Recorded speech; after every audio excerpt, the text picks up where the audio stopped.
Good day and welcome to the Power Up. I'm your host, Tami Hill Thomas. Grateful for another day. Grandma said if it's above the dirt, it's a good day. How about you? Come on, let's get our power up together and start with Inside the News. Today, we're going to elevate an alert from the World Health Organization discussing the outbreak and need for prevention with tuberculosis.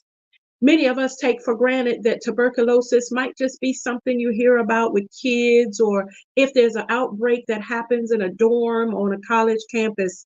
But tuberculosis is a serious bacteria that causes effects in your lungs. Important because it's being elevated as a global issue. Global. That means other countries, including the United States, are experiencing an increase. So we're here to equip and educate you.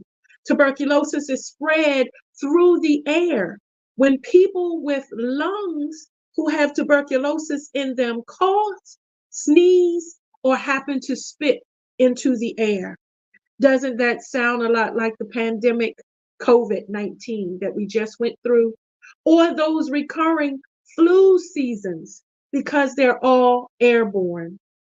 Did you know that every year 10 million people fall ill with tuberculosis, known also as TB? And despite being a preventable and curable disease, millions of people die from it. It actually is one of the entire globe, the world's top infectious killers. TB is the leading cause of death in people with HIV who have compromised immune systems, and also a major contributor to antibacterial resistance. Tammy, why is that so important? Well, everything goes down to healthcare. How often you get a physical to get you checked?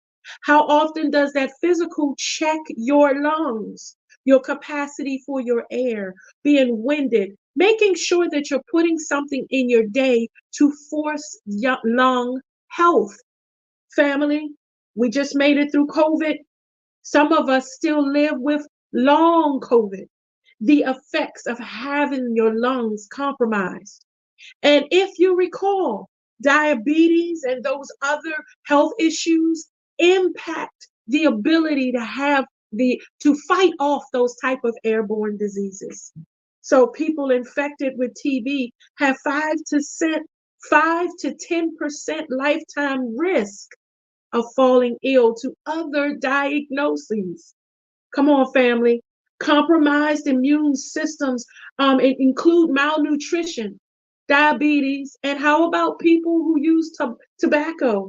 Yeah, you're allowing your lungs to not be at 100% capacity. They're being compromised by what you're putting into them.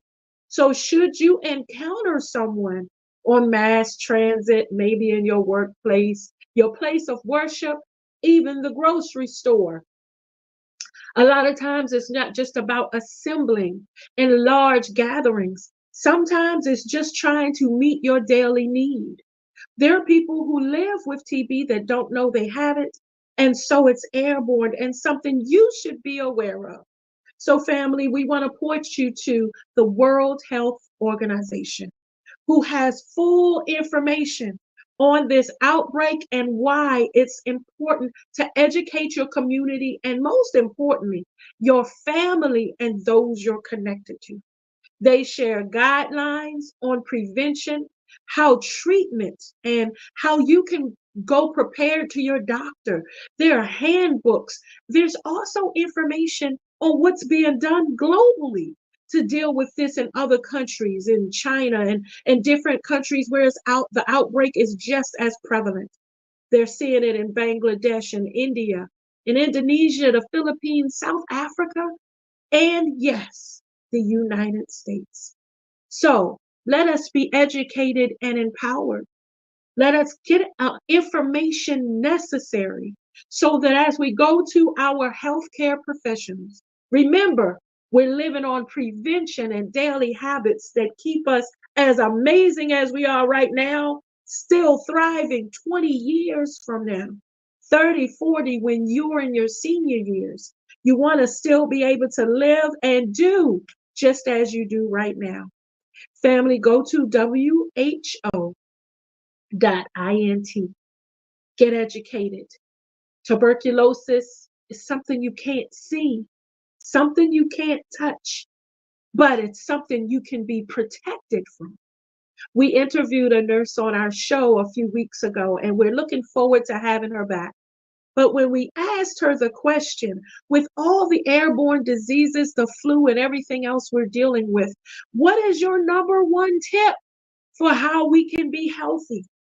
This professional who trains and travels others, who leads teams in emergency rooms, who is an expert in her field, said, Tammy, it could simply be washing your hands. How it can make a difference to make sure your hands are clean after touching a doorknob, touching that mouse on your computer, that keyboard, the refrigerator. Many things we take for granted because then we touch that all wonderful cell phone as we scroll all day. And then you know what else we touch? Our nose.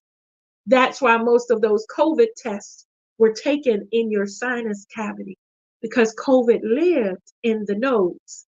Family, do what you can to be the best you possible. WHO.int has information available for you. We also want to elevate the sustainable investment of resources, support care, and vital universal access to TB care. That's also highlighted when you go to the World Health Organization. The essential critical gaps that the studies and data and research has found, from health coverage between low income and those that might be middle to even upper and affluent, is astounding. Yeah, if treatment isn't available, this is what you see happen. But you can become equipped and your own advocate. Get ready, get empowered. Make sure you go with the list of what you've been feeling, the things you've noticed when you go to your healthcare provider for your regular annual checkups. Because if you wait until it's an emergency, sometimes those emergencies are too far gone. And that's after you're waiting in the waiting room for hours on end. And you have the ability to educate. You have the ability to help make sure that you can also contribute to sharing awareness and this information. Improvements in healthcare systems can save millions of lives. What do you need to do? Advocate. We need you to advocate for change in your community. There are boards who are seeking voices. You don't have to have millions of pieces of paper and degrees. You have to have a heart to serve. And if you want to become a real advocate, do your research. Oh, Google is a wonderful thing. And WHO.int can also prepare you so that you can be a voice for those who might be voiceless. Poverty, inequity, undernutrition, discrimination, stigmas are all major drivers of the TB epidemic. And you can make a difference. Family, go to the World Health Organization, get educated. Share the information with those on your social media platforms. You have a voice somewhere. If you can share that meal that looks good when you go to that restaurant, you can share WHO.int. If you can share the great group photos that you're taking when the family gets together, oh, those moments are wonderful. You can also share education and be a resource for change. The world needs change agents now more than ever. And how about not wait for somebody else to do it? When you have the information at your hands, come on, let's rise up, stand up, and show up together and be the difference makers in our community. We hope this information was helpful addressing the global TB epidemic. Please tap into the resources with the World Health Organization. Family, this is just the beginning to a powerful show. Stay tuned. There's so much more after this. Hey everybody, this is Regina Hutt, the wellness practitioner on Empowered Mornings. We'd like to invite you every Wednesday night, 8 p.m., uniquely and gorgeous, to keep your mind locked and loaded on WIN Network. What's up, family? It's your girl, Terry White Hicks, and I am here to invite you to join me every Tuesday, 12 p.m. Eastern Standard Time for Midday Miracles and Manna right here on We Empower Network.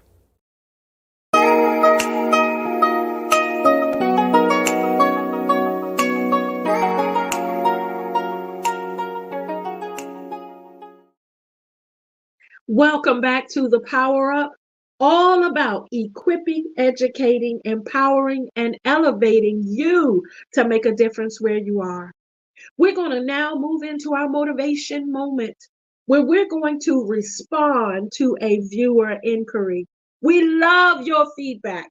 We love all of the questions that you elevate, the request for expertise, even insight and skill. One of our viewers wrote, Tami, we're having difficult conversations on the job. I'm trying to be a leader where I am, but how do we address the perspectives of others and their delivery? The conversations are just so difficult right now, and we don't know what's ahead. We thank our viewer for submitting that email. Listen, first, thank you for owning the fact that conversations have to happen. See, we don't like difficult conversations, but they have to happen. In this life, we will have trouble. It's a promise. The good thing is that trouble like storms pass, but it's how you deal with it in the moment that makes you the difference maker. So as you address the fact that you know the job is facing whatever scenario it is you're facing, I want to share this, not just to this reviewer, but to anyone who's facing a conversation that might not feel good, because oftentimes that's what makes it difficult. We, instead of dealing with the issue, face first the feelings. And that's fine. Empathy is important. Humility and understanding, knowing that it's not just your perspective, but the person you're speaking with is absolutely valuable. Every voice matters. However, the best leaders find ways to still deal with what is in front of them and gain respect and teamwork from those around them. Difficult conversations require listening more than speaking. Oftentimes, I share with leaders when I conduct communication courses or when I speak at universities. And one of the main things I tell them is to remember the acronym WAIT. WAIT. The acronym stands for, why am I talking? Come on, somebody. Especially for those of us that constantly use this to make our money, right? We're the ones people come to confide in or to be a resource, or they're coming to seek expertise. Well, this becomes your gift to the world, your seeds, right? It's what you do to help nurture others, to help have maybe even bring peace to a moment of chaos. So in the moment, listen up. Make sure that you're gaining information, because that honestly is what will help drive your conversation. I want to remind folks that conversations are two-way streets. We forget that oftentimes. Sometimes I'm telling you where I'm coming from. It's about me making sure you get it. You give folk the hand like you don't care, and give them the attitude and the gestures and body language. And that certainly is just going to add fuel to the fire, isn't it? If you would, switch roles for a minute. What if there was a dialogue that needed to happen and someone gave you all of that? Would you feel valued? Would you feel heard, considered? If we're all in this difficult space together on the job, what makes you better than me? Especially if you're speaking about things that's going to impact my paycheck and my family and my bills, right? So we have to make sure that listening first becomes the essential factor in conversations of every level, not just where they're difficult. I want to share this with my folks who dislike speaking to individuals they consider haters. Back in the 60s, they were called jive turkeys. Listen, we're quick to label individuals instead of understanding that you're the only amazing you on the planet who thinks like you, processes like you, has feelings like you. You can have identical twins, triplets. You are unique to you. So everybody else is going to think differently. Instead of seeing it as adversity or even hate, learn how to do like fish. Eat the meat, what's for you, and spit out the bones. In other words, you don't have to own someone else's opinion. But if they have information that can help you, come on and get better. Family, also when in those difficult conversations, remember to be clear. Clarity is everything. Be honest. Be okay with saying your feelings are valid. I got to say, I say that almost every day to someone because it takes the situation from here to at least a little bit less. Instead of going full steam ahead, maybe into neutral. As a trained mediator with law enforcement, we have to learn how to be aware. Situational awareness is number one. And remember that where that person is 100% truth to them in the moment. That's why you have to be careful with how you approach individuals, for example, who might struggle with PTSD, who may have served time in another country or even in a war, because there might be times when in their mind, they're back on the battlefield. You can say all you want. Stop. Sit down. Don't do that. When someone is where they are mentally, it's important to make sure that you respect where they are, including their space. And then they can start to hear at whatever level. Sometimes we label conversations as difficult, and they're really not. Maybe the task is hard to talk about. Those of us who've had to fire people, that's a difficult conversation because feelings are involved. You don't want to do it. But if we're laying off folks and it's above me and it's my job, then I have to find a way in how to deliver it where the person is valued. So make sure you're clear with the message. This is what we're dealing with. That way, everybody is 100% on the same page. Be true. Make sure truth is prominent. That way, when feelings do arise, it's not a matter of mistreatment, but fact. You got that? The fact is that our department is downsizing. We have to let go of everyone in this department. The agency doesn't have the money to continue to pay because the contract that the agency was receiving for this work just didn't get renewed. And so we don't have the ability to carry the entire department for work that we're no longer being funded to do. Fact, truth. This is what the issue is, right? Acknowledging where we are is something someone will respect even when it doesn't feel good.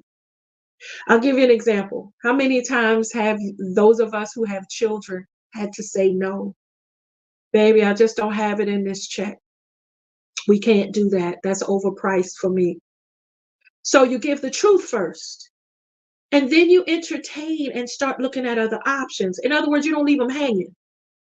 So have you looked to see if that tennis shoe is on another site? I know your birthday's coming. How about we get it then? That gives me a few months to save up everything. It's not that I don't want to get it for you. I love you. Reaffirming that person, making sure they're valued. But right now, I just don't have it. How much more respect, even though that child is not going to want to hear it because they want what they want. Even though some of us who are grown may go to our spouses and say, hey, babe, you know, I really want that bag. And my husband looks at me, y'all can tell I just had this conversation. And my husband looks at me and says, yeah, I know, hon, I got you. He didn't say, go get it right now, give me the credit card. And Christmas is months away. But what I know is, it's in him to know what I like. And he honored me by hearing me, validating, valuing me, making me feel appreciated. Family, difficult conversations are true. It's not something you can go around. And I want to reiterate one more thing. Be okay with disagreement. Be okay with understanding. Everybody's not going to be team you, and everyone is not going to see and receive what you have to say. When we knew that my dad was about to pass, he dealt with stage 4 cancer. We were with him till the end. Still hearing those words rubbed me the wrong way, sent me somewhere because my emotions were inflamed. That was my hero. I can't listen to what you're saying. In other words, my realness, my reality didn't have anything to do with what the nurse was trying to share me. It wasn't her fault. It was a fact. And then after I came out of my feelings, I was able to process. But I respected her delivery and the fact that she was truthful in what we were facing. Difficult conversations happen. Be okay with disagreement, that someone is not going to agree with you, the human being you are, because everybody doesn't like you. First, be okay with that. And it takes some of us a long time to get that message, let me tell you, especially people pleasers, those folks who love harmony. It's hard to know that folk out there just don't like me. But then you get to a space where you fall in love with you, and that's all that you need. Yeah. Let the chips fall where they may. I'm Team Tami. You don't have to be. It's okay. I'm still going to be out here doing me as best as I can, impacting the world as much as I can. And let me tell you, the reason that's important is being okay. Is some of the folks who I've had disagreements with at one time or another have come back to me later and said, I remember you said this, or I remember you did this. I've had folks who were full steam ahead, I categorized as a hater, turn around and bless me, y'all. I mean, bless. And so never allow disagreement to define a relationship. Accept it. Don't own it, because that's that person's perspective. Be okay with you, with where you are, with understanding you're doing the best you can in that space, with fulfilling all life has for you. Handle the task in front of you, listening first, being clear with the message, and being okay with the response you receive from the individual. With the exception of anything violent where you got to call the authorities in. That's just not okay on any level. Safety first. That's a whole nother thing they teach us in mediation, how to situate your body, how to make sure you're near an open door, all of those type of things, how you can stay safe when a situation is just that heavy. But that's for someone being put into a crisis. If you are preparing a conversation that you believe is not going to be received well, deal with you first, stay centered, stay settled, stay kind, compassionate, empathetic. Folks feel those things. They'll feel like you care. And then be truthful. Allow space for that person to share thoughts. Allow space. I know this isn't the best news, and I know it's going to impact you. Do you have any questions? Allow them that space. They might respond with stuff that's not something you want to hear, but it honors them. If you have resources available, be prepared. That's another thing. I know that we lost the contract here, but I want to give you the name of the agency that got the contract.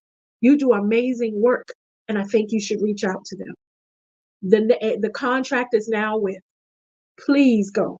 We will give you a great review, and we can make sure you leave with a letter of recommendation. How about have it available when you know you're about to give that hard dialogue, that bad news about the layoffs? Now, this is all in the context of work because our viewer mentioned at the office. But just know, anytime you can be a resource to someone puts you in a better place. We have to close the doors of the church because there's a leak in the roof. So we're all going to assemble here. See, you have prepared, you have a plan. So folks aren't just tripping that they don't have a place of worship and they still want to serve. We're going to do this now. We're now going to meet here and we're going to go on Zoom for these Bible studies, but we're going to use a school. Whatever it is that you're dealing with, think about ways to be prepared as a resource, as a support, and then listen first, be truthful about the message, and always be okay with where that person is and how they may respond. Because here's the thing, switch roles. What if it was you? Wouldn't you want someone that was kind? I mean, just be nice. Wouldn't you want someone that seemed to care?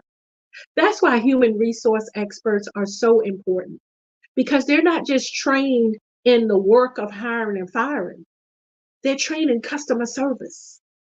Their job is dealing with the human capital in the world, the talent development that is people. So they're skilled in conversations. They have a great gift in being able to have resources available to you. And the worst case scenario, sis or brother who wrote the email, the worst scenario, after all of this, you will have grown and learned how to handle difficult conversations better. On a professional front, as an individual, as a human being, if things happen in your neighborhood, you'll know how to handle that. You'll feel more confident when it comes to those hard topics. You'll be okay with understanding and that folks don't necessarily have to vibe with you, jive with you, and you won't put as much effort into that. You'll connect with folks, and when you feel that that's not where the vibe is, you'll say, keep going. Have a good day. Right? It's okay. We all matter. We're all different, but we all matter. Family, we hope this motivation moment and the response to our viewer was helpful. Please always feel free to send your emails, Tami@thepowerup.net, or to the We Empower Network. With all the shows and all the expertise, we're going to respond in some way. Oh, wow, that helped me. I don't know about y'all, but that really did help me. All right, so we're not finished, though. There's so much more, family. Stay tuned.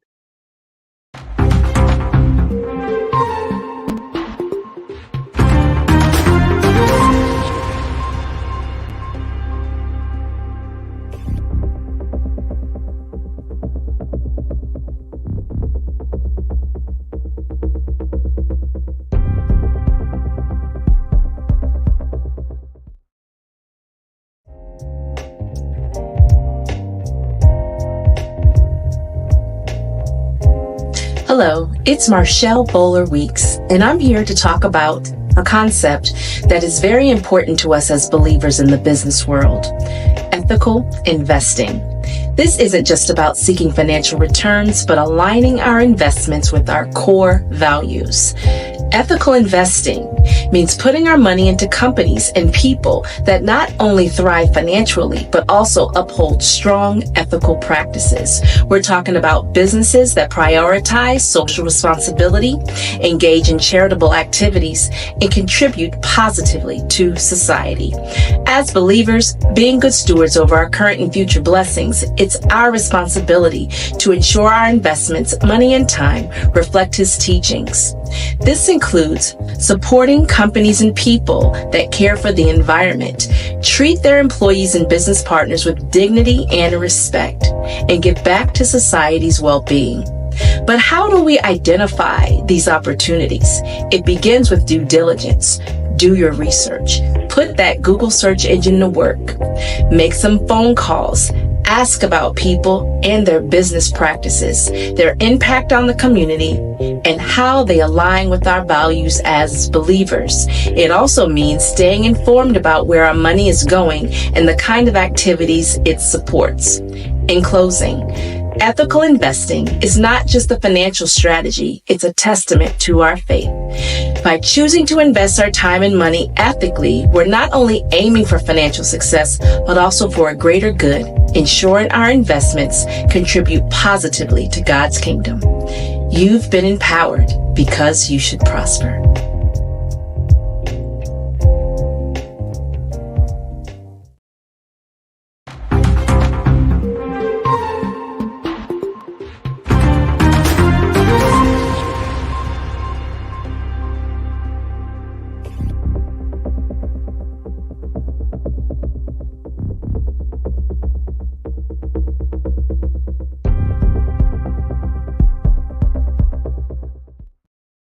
Welcome back to the Power Up family. We have had such a powerful, informative show thus far, and it's not over yet. We want to elevate during this health front the need to consider and make our family aware of autoimmune diseases. Autoimmune diseases that can include arthritis and lupus and inflammable bowel disease and multiple sclerosis, type 1 diabetes, chronic inflammatory diseases, psoriasis, Graves' disease, thyroiditis. Listen, I'm still naming diseases here because they're contributed to and affect our autoimmune system. The system that helps your fight or flight, the system that helps you fight a cold. It's important that you know how you can prevent, treat, improve your autoimmune system. But today I'm excited because we have a guest who is truly an advocate, a warrior in her own right.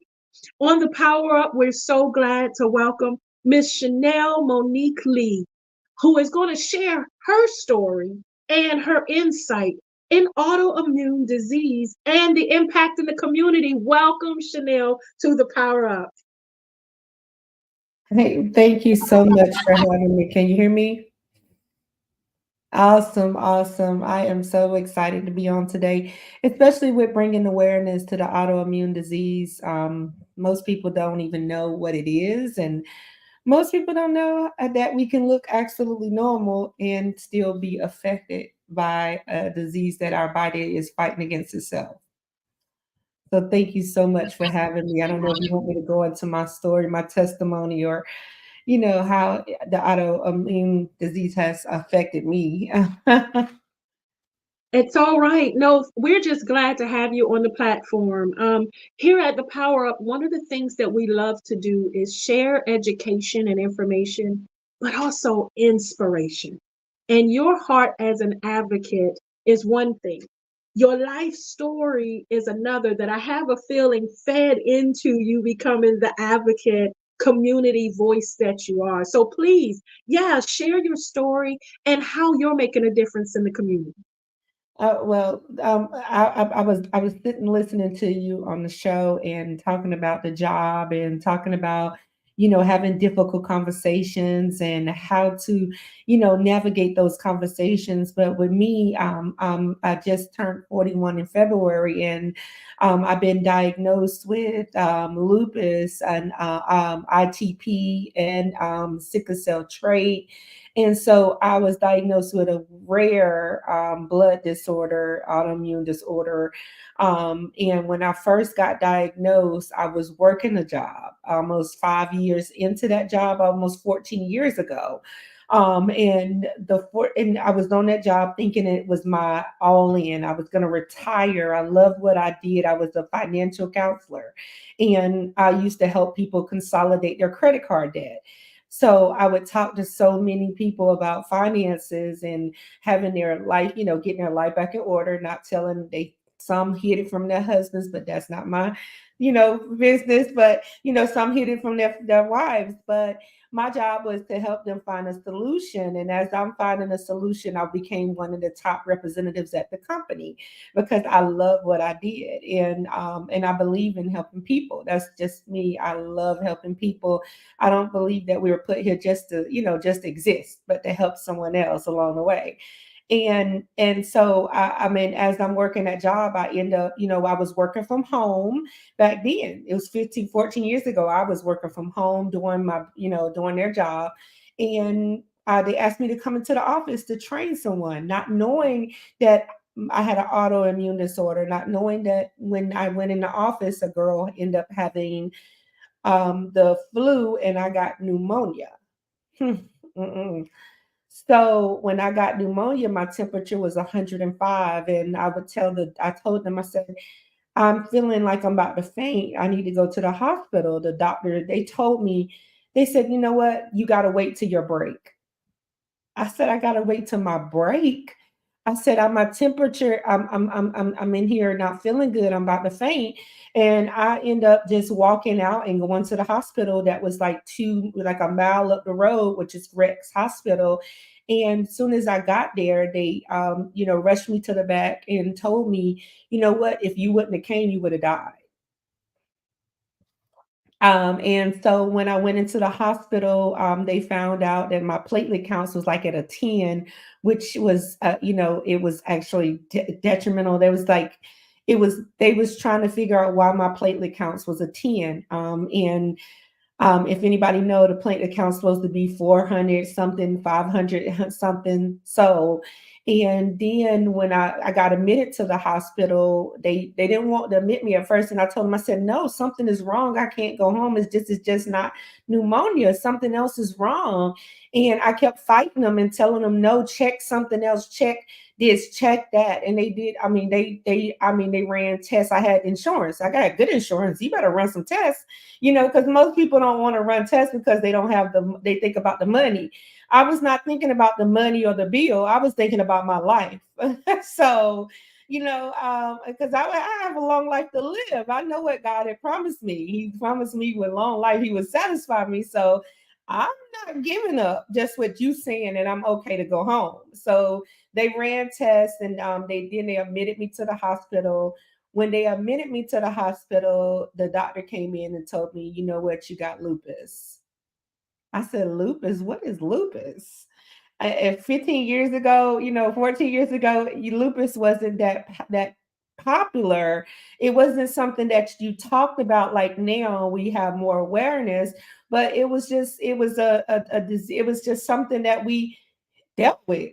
And it runs in my family. My auntie had passed away from lupus. My cousin just passed away last month with lupus. Her brother passed away with lupus almost 2 years ago. And this is what drives me, because I ended up being in the hospital for 3 consecutive months. Because they didn't know how to treat it. They didn't know. They told me either they would go in between my heart and my lungs, or I would die with pneumonia because it affected my lungs. And most people don't know it can affect your organs. Any of your organs can fail. And so But it went to my lungs and I couldn't breathe. I was on a breathing machine. I was given 3 50-50 chances of living at that time. They told me one night they came in my room because my temperature had went up so high and my blood pressure had dropped. And they told me, you know what, call your family and tell your family that you might not make it. And, and just going, I still get a little tear up when I, tell my testimony, but I know that it'll help someone else because the thought of 14 years ago, they told me that I wasn't going to make it. And to be here today is such a blessing to be able to talk about, what they diagnosed me with. And they told me I had ITP, which is a blood disorder where my blood does not clot. Then they told me I had sickle cell trait, which, I'm anemic. And so all of these come together, made it such a rare fight in a rare lupus diagnosed because they didn't know which one was affecting my body. And so not only did I have my spleen removed, which fights off infection, so I don't have an immune system. And like you was talking about that, how to stay clean, how to navigate through this COVID. I'm having to be in a bubble because I have to protect myself. Highly, like I can't have anyone around me that's out in the public. They have to have a mask on. And, as I'm laying in that hospital bed, going back to that, diagnosed 3 months in that hospital bed, my job called me and told me, we terminate your position. So not only did I lose my job, I lost my all in. Remember, I told you I thought I was going to retire. I lost my mind. My daughter, my daughter heard, the doctors tell me that I wasn't going to make it. She started acting out. It was just everything went chaotic in my life when I got diagnosed with lupus. Not only am I in the hospital and they took my health care away. So getting out the hospital, it was hard to try to get medication because they didn't know which one to to give me. And that's what, when I got out, thank the Lord, I told the Lord, I said, the Lord, if you get me out of this, I will serve you for the rest of my life. And I would advocate for people and I would help people. You know how you have that moment with God, that come to Jesus moment that I'm going to do right when I get out of this hospital. And so thank God I ended up getting out the hospital, but the fight wasn't over. The fight wasn't over. And as here it is, they told me when I got out the hospital, and I still see, the doctors now, but they told me I wouldn't last 5 years. And here it is, 14 years that I've been living diagnosed with this rare lupus. Now, do I have, times where I'm in the hospital? Yes, they told me in January again that I might not make it. They said, you know what, we don't know how to treat you. I said, don't worry. I got God on my side. I'm going to make it up out of here. And I never put on that hospital gown. So I never put on that hospital gown or the hospital socks. I keep my clothes on. And so that's how I position myself, because my mind is like, I'm not here to stay. I'm just here visiting. I'm just here for a pit stop. And I end up coming, I tell everybody, look, don't worry, I'm coming out in the next day or so. And I come out the hospital in the next day or so because my mind is the condition that I'm going to beat this thing. This thing is not going to beat me. I'm just, listen, this is something that I have to go through. And for someone else to make it through, I might be somebody else's strength because they see me make it through all of these things. And God gets the glory because he brings me through. But you got to understand, when you have an autoimmune disorder and the doctors are practicing, they're practicing medicine. They don't have a cure. They say they don't have a cure, but I'm already healed because I walk in it and knowing that whatever that they throw at me, I'm going to make it through this. I'm going to make it through this. And that's what started me, back then, to start my lupus foundation, Fight for Lupus, because no one was talking about Lupus. No one tells that 1 out of 5 people are diagnosed with lupus and an autoimmune. It's so many autoimmune disorders that you can't even count right now how they affect your body. And some days you can be up, some days you can be down, but they don't deem this as a disability because they feel like we can get back up. They don't deem it as I've been down for like a couple of months because it's my body's getting older, and then with the cold weather, with the change of the weather, it can affect you in any kind of way. The even this pollen can affect you, and it could just trigger something in your body, and it's an auto, meaning that it's auto. It doesn't. We can't control it. I can't stop it. And so I started advocating for Fight for Lupus. Now with my Fight for Lupus, we help people raise money for, if they lost their insurance and get medicine. We help also, I had got diagnosed one time and they told me I needed a kidney. My kidneys was failing and I didn't know what to do. I know the donor list, getting on the donor list or going to dialysis was going to be detrimental. It was going to be a lot for me. And so we try to, and then my liver function, it can damage your liver function.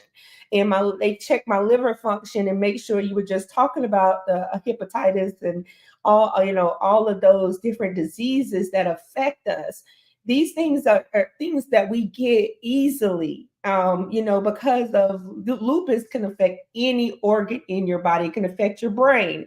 I had meningitis of the brain, so my memory is it's a little, it's getting sharper. I'm gonna say it's getting sharper, but I had a brain infection when I got diagnosed, so I had to have a spinal tap. So all of these things, I had to stay up on my breast cancer, going to get a breast mammograms. I have to stay up on that because I had a cyst in my breast. I had spots in my lungs. I've had so many things happen to me, about when it comes to this autoimmune that I have to fight. That most people look at you and they think, oh, you're happy, you're healthy. I'm happy because I'm still living. I'm still here. Listen, you said we're going to go through trials, but listen, the Lord delivers us out of all of them because I'm still here. And we advocate, and that's why I advocate, because I lost my favorite auntie. And also I've diagnosed myself. I'm in the fight of my life right now, with them not knowing how to treat me. They don't have a clue. They can give me, now I have a condition where my blood clots. And I have DVTs, and I have lungs, blood clots in my lungs, in my chest. So I'm on Eliquis, and Eliquis now is not working for me. It's not stopping the blood clots. And so I'm having to have all kinds of, ultrasounds and CT scans every month. And it's so much that people don't know you deal with, and with having an autoimmune disorder, and because they can switch instantly. It can, one minute you can have bleed, next minute you're bleeding and clotting. So I tell you what, though, you sure don't look like what you've been going through. Let me just say that for the record. You look phenomenal. Your voice and your fight are admirable. There are some folks that get knocked down and stay down, and it sounds like you not only came up swinging, but you're moving forward swinging. And your voice matters to those who are voiceless.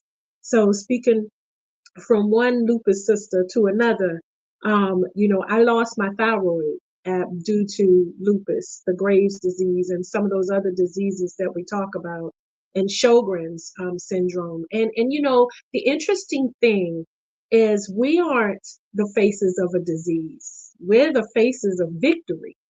But everybody in this world is going to deal with something.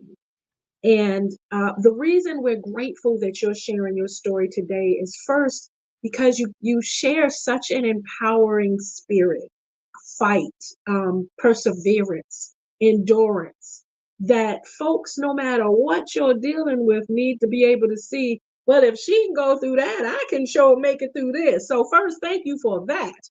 But I do want to step back for a minute. I know we're drawing back on our time. And I got to tell you again, thank you for your transparency and your heart. And our hearts are extended to you with the loss of your family. I've also lost loved ones to it.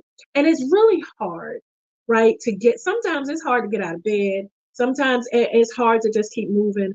But I want to share for our viewers one thing. And then I want to come back and allow you to give some closing encouragement to somebody who might need it, because you are also an advocate for people, not just for lupus. So I want you to pour into someone who might be discouraged.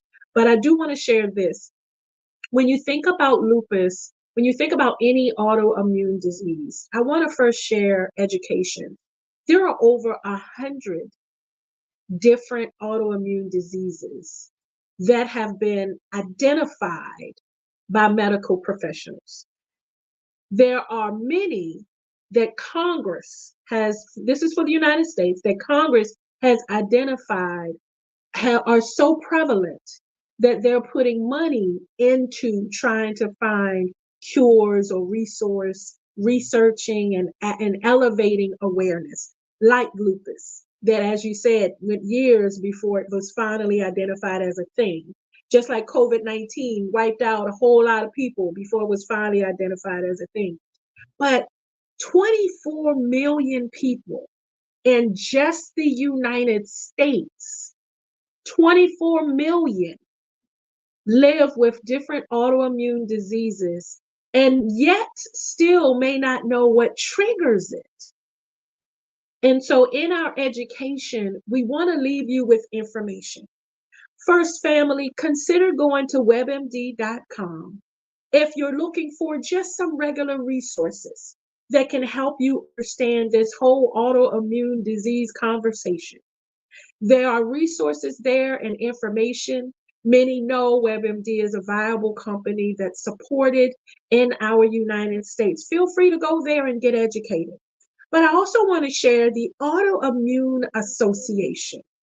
The Autoimmune Association, which is autoimmune.org, not only has a banner for keeping regular information on autoimmune diseases, but also they've created an autoimmune disease day and month that have been sanctioned to make sure to elevate this type of information.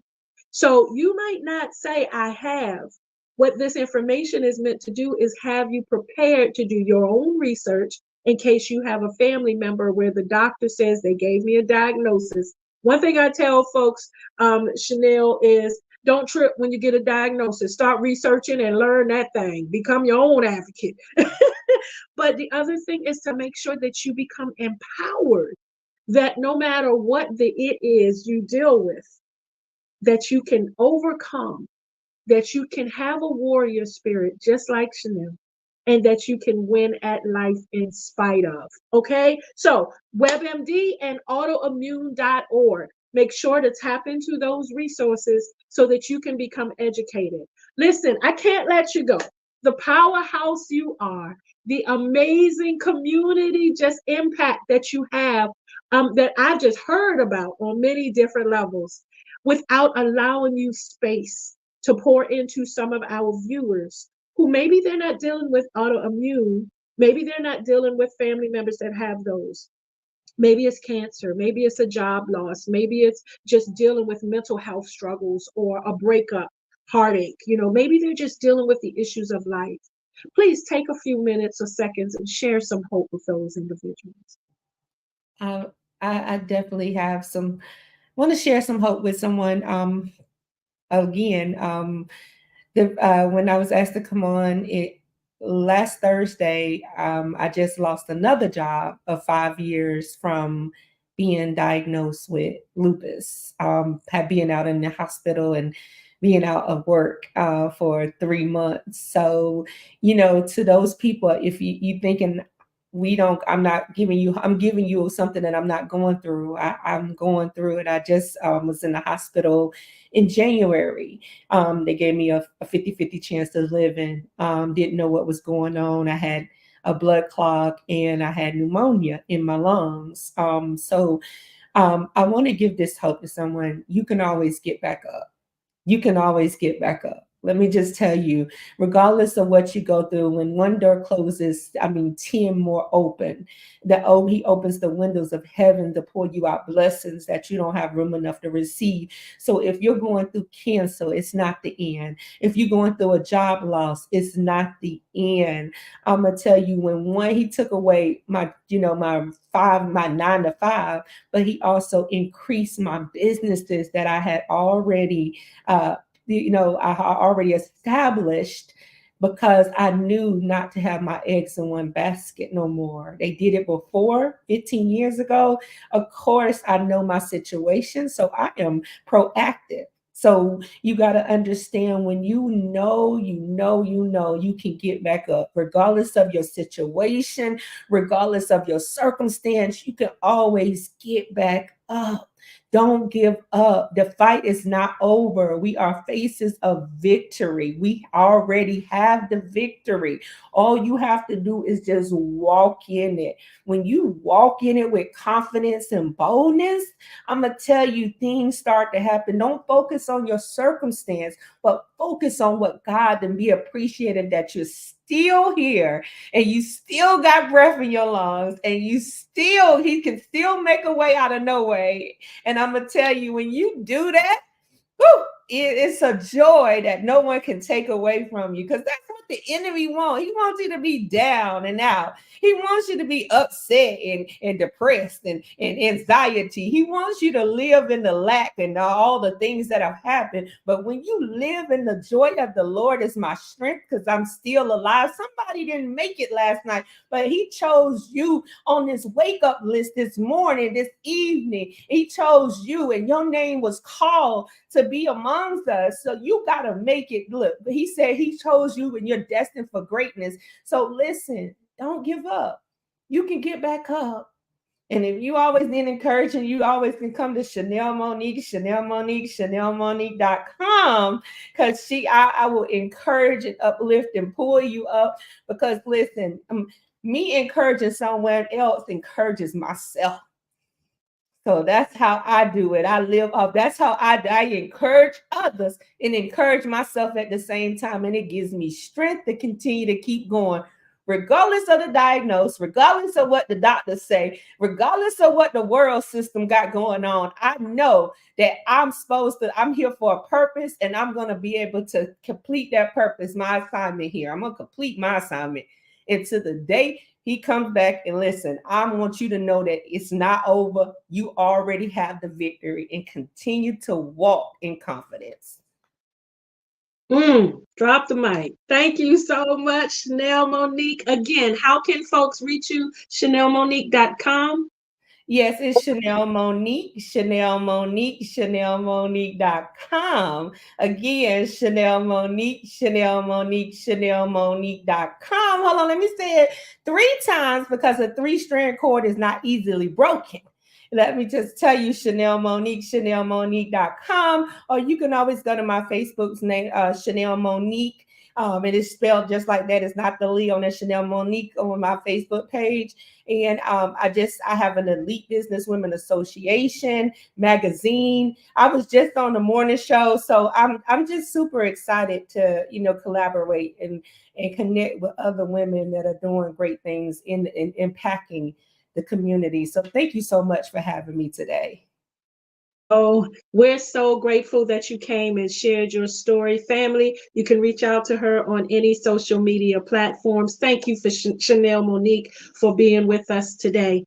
As we go into our wrap up, wow, what a powerful show, family. We had the opportunity of making sure to elevate the need to be aware of tuberculosis that's elevated globally around the world by the World Health Organization. We also shared some motivation moment tips on how to deal with difficult conversations. Make sure that you tap into all the information, resources around you, and then yes, what a way to end with such a powerhouse, living warrior, such a gift to the world in Chanel Monique. We, as always, thank all of our emergency first responders for putting yourselves in harm's way, and veterans and our military. Family, we'll see you next time.